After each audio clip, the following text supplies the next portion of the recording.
You can't follow somebody's salt protocol and somebody's water protocol. That can lead to death. Because if he's taking bits and pieces of everybody's protocols, you would not think that the end product would be good. He might not be the king of winning, but I think he's the king of the face. Where is everybody for Ronnie Coleman? Because he's a legend. Having a conversation with the coach and then saying, I'll work with you, knowing you already work with 3 other people. You are just a liar.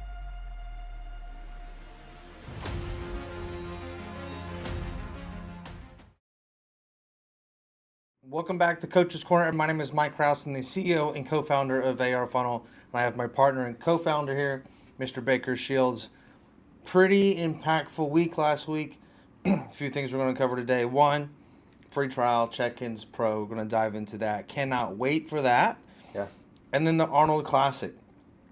So much happened, not only at the booth and at the venue itself, but also in the show. But before we dive into those 2 things, anything new in the AR world or the AI world? A lot of new things nonstop in the AI world. I did set up a Claude bot. I don't know if we ever actually talked about that. Yeah. And that's been really, really great. Like, giving us insights and interpretations of data, whether that's like financial data that we've been trying to figure out, or churn analyses, or product analyses, or collaborations, or employee like in-person event data, employee data, like all of it. It's been really, really insightful, really, really cool. So that's been incredible. Happy to talk. If anybody wants to slide in my DMs and nerd out about it, I'll nerd out all day with you about setting up one for you or whatever the case may be.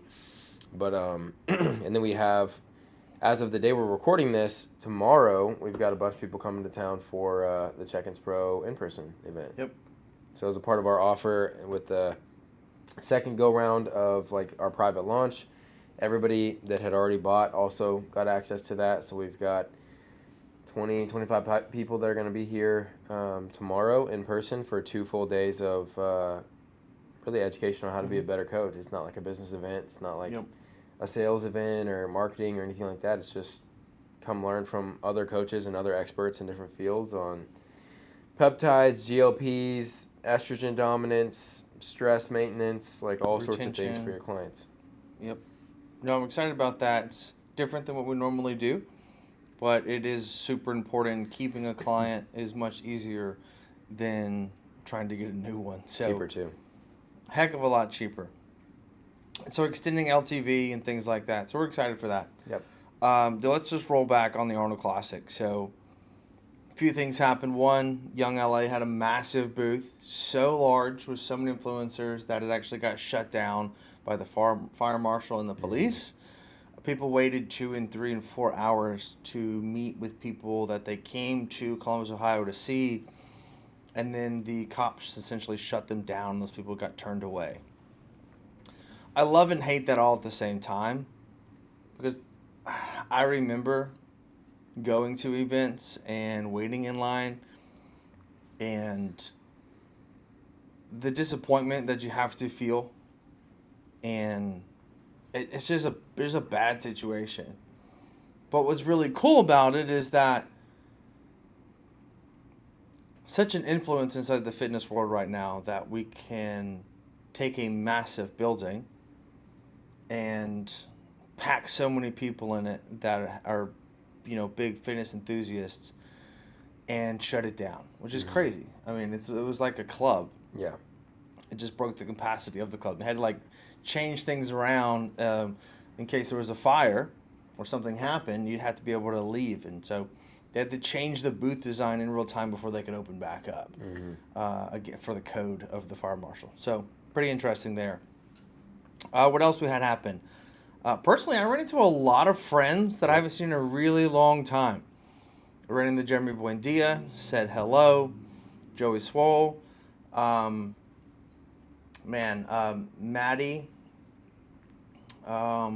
She's a power lifter. Who else did I run into?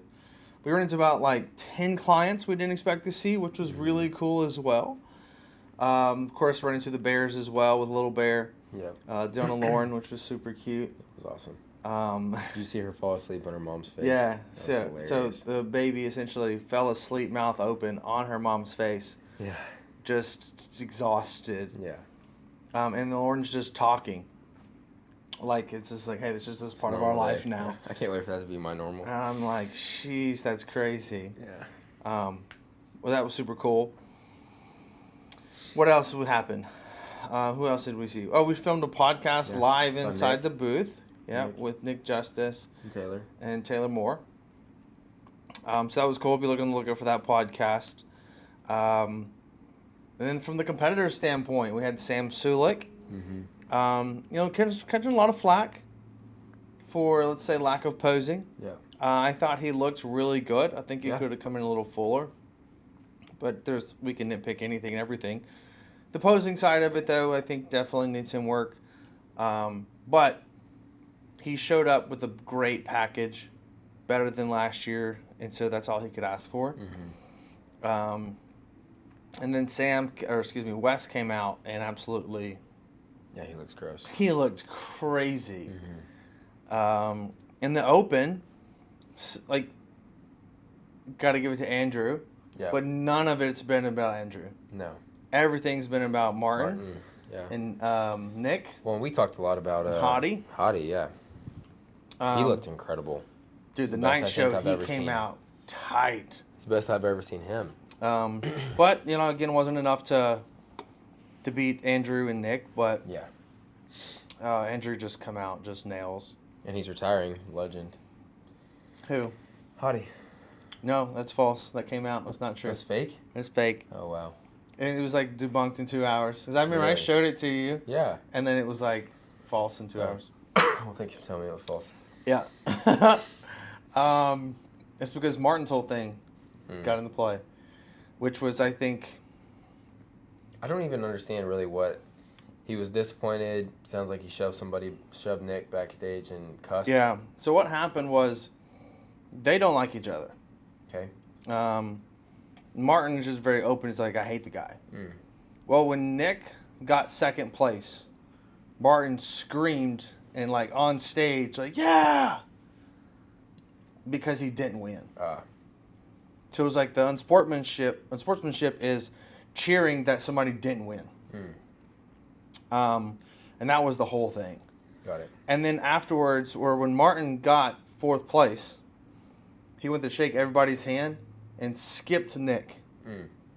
And so Nick was just like, okay, you're not going to shake my hand on stage. But shook everybody else's hands and gave them all hugs, skipped Nick, act like he wasn't on stage. And obviously, Nick, you can't miss. Right? Yeah. So, like, that was it, and then cheering that Nick didn't get it. They apparently, like, deleted his Instagram, got dropped by all of his sponsors. Like, pretty sure he's going through it right now. Because his poor decisions of unsportsmanship has cost him probably like 50-75% of his money. Not a good look for a bodybuilder. You rely on those sponsorships. That's how you get paid. Yeah. So we've seen it. We've had guys that were like, hey, I like coaching, but it takes more work, and it takes away from the sport of me trying to be a competitive bodybuilder, so I have to rely on sponsorships. And so, like, that's just like losing 50% of your roster. Like, that hurts. Yeah. So not a good look, but all in all, I thought the whole entire event was great. We got blessed with great weather. Yeah. Had a good time with the team. Well, there was a lot of drama in the coaching world on the amateur men's physique winner as well. There was, yes. I don't know how much of that's come out yet, but...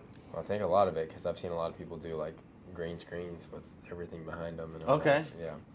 So, I don't know even who it was. I just know that supposedly, I couldn't even tell you the competitor's name, but apparently a guy won the men's physique amateur Arnold. Yep. And pro card. in a pro card, and come to find out afterwards there was 5 separate coaches that all thought that he was working with just them. And all of them were kind of like, well, but I gave him this, but I gave him this, but I gave him this. Yeah, we don't know whose plan he was following, so no one can take credit for it. And they were all, like, it's just really slimy.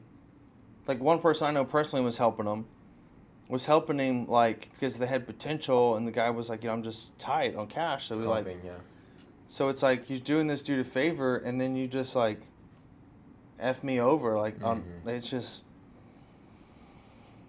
I just couldn't imagine like how much energy and effort you put into somebody for them to like lie to your face. And then you do that 4 other times to other people. And it's like, so who are you following? What are you doing? I'm surprised he even did well. Yeah. Because it's like the anxiety he has to have variables, yeah. has to make me sick to my stomach. Because like, well, and if he's taking bits and pieces of it, like, you would think, especially to have a good showing, that he had picked one and like done that protocol all the way through. But it's also like, because if he's taking bits and pieces of everybody's protocols, you would not think that the end product would be good. Right, which means he had to be doing somebody's program through and through, and just didn't tell the other people. Yeah.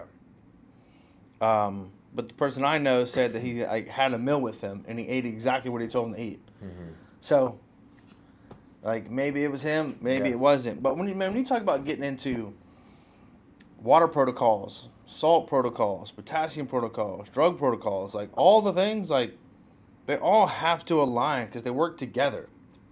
Like you can't follow somebody's salt protocol and somebody's water protocol. I don't even get. Like that can lead to death. I don't understand the motivation to even seek out. I don't 5. either. Like, why would you want the stress of maintaining 5 conversations, 5 relationships, for months at a time, and then 5 show day protocols, 5 peak week protocols, like all. Yeah. I just don't understand why you would even. I don't either. Like what it is just lack of care and having the balls to say, hey, I don't want to work with you anymore. But just leading people on. I'm also curious too, is like, how are you having a conversation with the coach and then saying like, yeah, I'll work with you, knowing you already work with 3 other people. Yeah. And then 4 other people. Like, at what point? I mean, you were just flat out just a liar.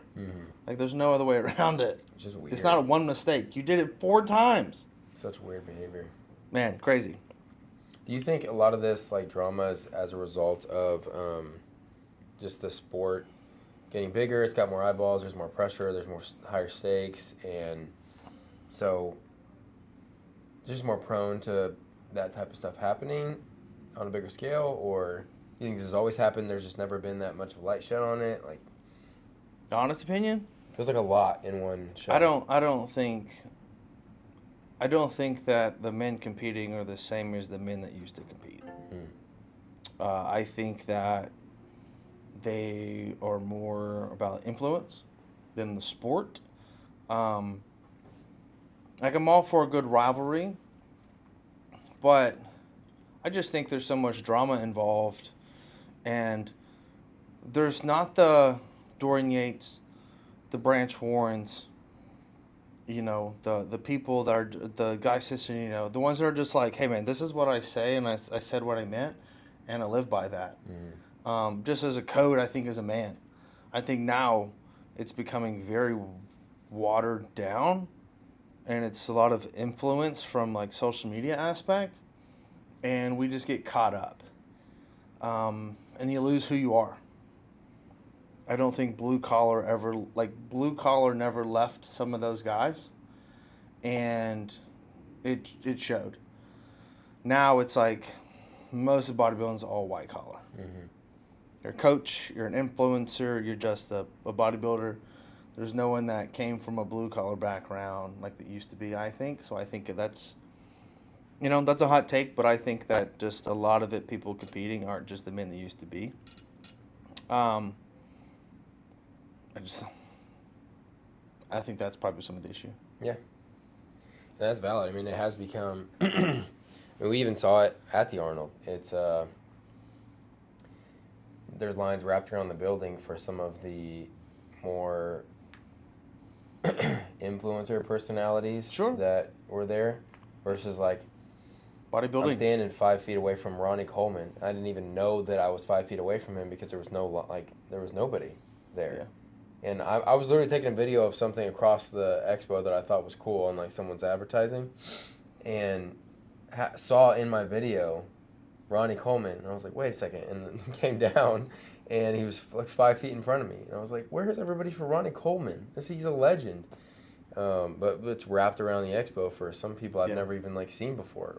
Yeah, there's a lot of the influencer style people. I don't know them, so obviously I don't know anything Yeah, against them. they could be amazing people. I have no idea. Yeah, and some of them I know Yeah. that are amazing people. Some of them are clients as well that we've gotten to know as well. And so it is different though. It is a younger generation that's showing up to these events, and it is on the influencer side versus the coaching side. Or excuse me, influencers versus the bodybuilding side. Or you're like a very well outspoken individual that's still apart. You know, I mean, I got to give it to Jay Cutler.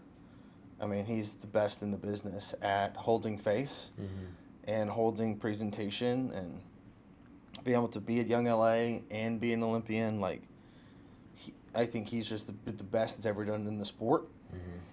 To hold that reign for so long, like to me, he's like he might not be the king of winning, but I think he's the king of the face. I don't think anybody does a better job than Jay Cutler. Flex did an amazing job. Chris Bumstead did an amazing job. I think he still does, but Chris isn't involved anymore. And Jay is like still showing up to the things, still gets, you know, he's at booths and things like that. Versus I don't know that Chris is as much as he used to be. So, yeah, so we had our booth. Sold a ton of hats, which was really cool. Had a lot of great conversations with people. We did a lot of content of 2-minute masterminds, which was neat. Then we had Check-ins Pro. So let's dive into that. Check-ins Pro, free trial. You click the link below and check it out. We've got essentially some tiers in which you can choose from based on what it is you're looking for in users. So let's get the most latest and greatest update. Check-ins Pro, where are we at? Yeah, so really we're Check-ins Pros. I mean, it's fully ready to go. I mean, we have another big push going out today in terms of just some more calm quality of life updates, some trainerized stuff. It's been ready to go for a long time. The only difference is that we're just constantly improving or adding new features. Yeah. And so now we're like, hey, we're comfortable with this product. It's a great product. It's not the product that will be the same in a year from now, right? But that's always the goal. It's not even the same product that 70 people bought in private launch. It's doubled since. Doubled, yeah. Yeah, and it'll 10x over the next 12 months as we just have more coaches bring different ideas and we get more data and things like that. So, but I'm super thrilled for what we have, and I'm excited to actually bring it to you guys so you guys can get started with it. But the goal is 1,000 users by July 1st. It's a lofty goal, but I do think it's possible. I'm excited to make that happen. And obviously, we have a referral program attached to that as well. And so you also see that whenever you go to start your trial, you'll be able to see the different tiers and commission structures and things like that. So we want to help as many people become better coaches, but also help coaches make money that are using the platform. Yeah. So we want to incentivize the whole network. The cool thing about how we're doing it is, number one, extremely generous referral program, 25% recurring, kickbacks if you bring any other coaches to our system. So every single month you get a check from us to you for the amount of users that you send, 25% of whatever they pay us. So extremely generous referral program. You guys can thank Baker for that, by the way. Yeah, I fought for you guys. We're also thinking about software, how I think you have to think about software in an AI age to win. And we don't have a ton of time to get into the exact ins and outs of this, but what we're predicting, myself and the developers, is that whenever you log into a software in a year, in 2 years, in 3 years, the same software doesn't look the same for any two users. So just think about it. It's just like my Instagram algorithm doesn't look the same as your Instagram algorithm, we can go pull it up at the same exact time, we can open the app, and you're going to get a completely different flow of posts based on what you interact with and what you value and what Instagram thinks is important to you versus me.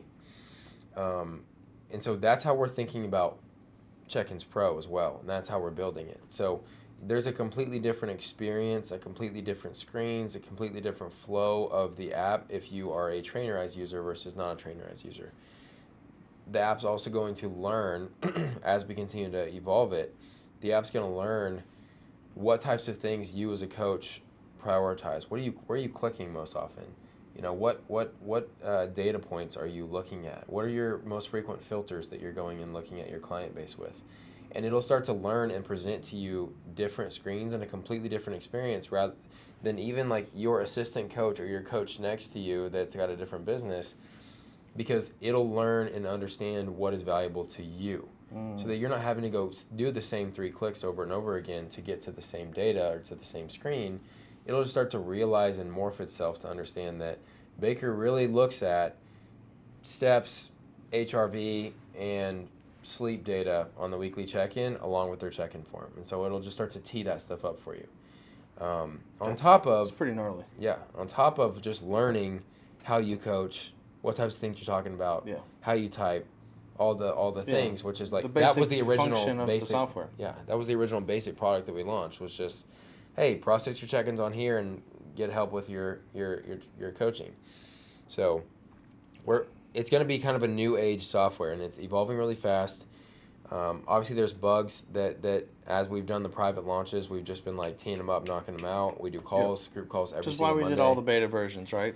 Exactly, so that we could have a cleaned up version ready to launch. And then our developers are also going to be doing, for everybody on the platform, a Friday developer call where it's like office hours, like what we do for AR, where you can just hop on, get live help, talk to them, suggest features, and just get personalized stuff. Sweet, I love that. So we have the ability to also in the pipeline creating some marketing material as well, based on that data too, which is really neat. Of course, you know, me on the marketing side, I love that. Mm-hmm. We want to make something that, well, let me rephrase that. We have made something that makes your coaching better.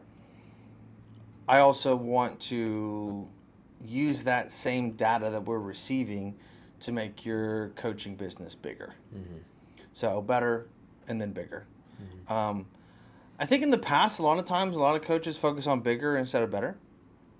And that all sounds great from the front end, from money, but it doesn't when it comes to conversion rate or re-signs, client results, client testimonials, transformations. Churn, retention. Yeah, referrals, all the things. So this is a nice combination to where we can use data to help you become a better coach, and then we can use data to help you get more clients. And so whether that's suggesting content ideas, real hooks, emails, all the things.